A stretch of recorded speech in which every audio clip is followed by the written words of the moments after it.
Haryana democratic front की नेत्री चित्रा सरवारा ने कहा कि 2 बार विधायक होने के बावजूद असीम गोयल को किसानों के हितों के लिए हरियाणा विधानसभा के सामने धरना प्रदर्शन करना पड़ रहा है, जो बड़े खेद की बात है।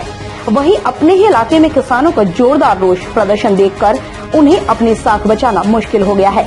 एचडीएफ नेता चौधरी निर्मल सिंह के नेतृत्व में किसानों का विरोध देखकर आज उन्हें महसूस हो रहा है कि वो किसानों और सरकारों के बीच में पिस रहे हैं। इसीलिए उन्होंने ये धरना चंडीगढ़ में दिया है। चित्रा ने कहा, यदि वास्तव में वो किसानों के हितैषी हैं, तो किसानों के साथ अंबाला मंडी में बैठकर धरना प्रदर्शन करना चाहिए था। उन्होंने असीम गोयल को सलाह दी कि वो सत्ता पक्ष के विधायक हैं और धरना देने से पहले अपने मुख्यमंत्री से बातचीत करनी चाहिए थी। ये तो ऐसा लगता है कि मुख्यमंत्री अपने ही विधायकों की बात नहीं सुनते। इसी कारण एसीएस पीके दास अधिकारी के खिलाफ धरना देना पड़ा। चित्रा ने कहा कि यदि विधायक वास्तव में किसानों के हितैषी हैं, तो वो विधायक पद से इस्तीफा देकर किसानों के साथ मंडी में आकर बैठें। अंबाला से मंजीत की रिपोर्ट। देखिए, किसानों के मुद्दे पे भाजपा के सहयोगी और उनकी अपने पार्टी के व्यक्ति भी दो फाड़ रहे हैं, हर कोई जानता है। और बहुत डराकर, धमकाकर, दबाकर उनको साथ रखा गया है। जो अभी अकाली दल सरकार के साथ जो उनके लीडर्स के खिलाफ इन्होंने ईडी के मुकदमे खोले, ये साफ कहीं ना कहीं भाजपा की जो बौखलाहट को दर्शाता है। आज उन्हें हर हथकंडा इस्तेमाल करना पड़ा है लोगों को दबाए रखने के लिए, अपने पक्ष में भी।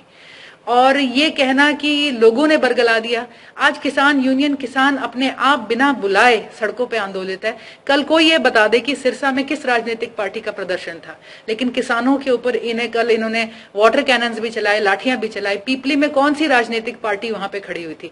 किसान आज पूरे देश में आंदोलित है, खास तौर पर हरियाणा, पंजाब का। और ये जो सरकार है, ये इस बात का ठीकरा किसी और के सर पे नहीं फोड़ सकती और इन्हें बहुत बड़ा खामियाजा और कीमत चुकानी पड़ेगी। इस देखिए, अगर असीम गोयल जी का बैनर ध्यान से देखा जाए तो अपनी सरकार के खिलाफ तो वो लग नहीं रहे। उन्होंने अपना सारा रोष और जोश जो है एक अधिकारी के खिलाफ उस बैनर में जताया है। और हम उनसे सवाल करना चाहेंगे कि इस तरह धरने प्रदर्शन पर, सड़कों पर और बाहर बैठने की जरूरत उन्हें पड़ती है जिन्हें सरकार आई गई ना दे रही हो, जिनके लिए सरकार के दरवाजे ना खुले हों। आप तो सत्ता पक्ष के एमएलए हैं, 2 बार के एमएलए हैं। आपको ये करने पे क्यों मजबूरी करनी पड़े किसी तरह की? आपको तो सीधा अपने चीफ मिनिस्टर से बात करनी चाहिए, एग्रीकल्चर मिनिस्टर से बात करनी चाहिए। और उससे पहले जो महीनों से आपके इलाके के किसान आंदोलित हैं मंडियों पे, सड़कों पे, आपको उनसे बात करनी चाहिए थी। वहां तो कहीं नजर नहीं आए। लेकिन अब जब इन्हें लग रहा है कि इलाके के सारे किसान संगठित हो रहे हैं, आवाज एक हो रही है और कहीं ना कहीं विपक्ष की जो है आज है, विपक्ष ने इंसाफ का जो ये झंडा उठा रखा है और साख बचानी मुश्किल हो सकती है, तो इस तरह का मैं समझूंगी लोगों की आंखों में धूल झोंकने का काम असीम गोयल जी कर रहे हैं। जब सत्र में सदन ही नहीं है, वहां पे आप बैठे हो एक अधिकारी के खिलाफ बैनर बनाकर। ये लड़ाई क्या पीके दास जी इसका निवारण कर देंगे? इसका निवारण तो भाजपा करेगी, चीफ मिनिस्टर कर सकते हैं, सरकार कर सकती है, सत्ता पक्ष कर सकता है। तो ये सिर्फ मैं समझूंगी कि कहीं ना कहीं एक किसानों की लड़ाई में वो थोड़ा सा ये करने की कोशिश है कि शायद मैंने भी कुछ किया, लेकिन ये यथार्थ में कुछ नहीं है। इसमें कोई भी उनका जो है ना सही या सशक्त कदम नहीं है।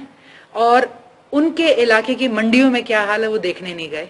अभी गत दिनों हरियाणा डेमोक्रेटिक फ्रंट चौधरी निर्मल सिंह के झंडे के नीचे हमने डीसी को इतना एक ज्ञापन दिया, इतना बड़ा धरना प्रदर्शन करा गया। शायद कहीं उसी को देख के इनको थोड़ी परेशानी भी हो रही है और घबराहट भी हो रही है।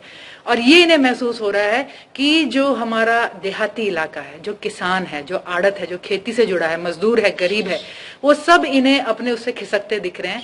और आज एक मध्यांतर का एक हल्का सा, इन्होंने कहते हैं ना, एक छोटा सा अपनी एक आहुति दे दी कि विधानसभा के बाहर जाकर ये बैठ गए हैं। इससे कुछ नहीं होना, ये सिर्फ मात्र दिखावा है, किसानों की, लोगों की आंख में धोखा है।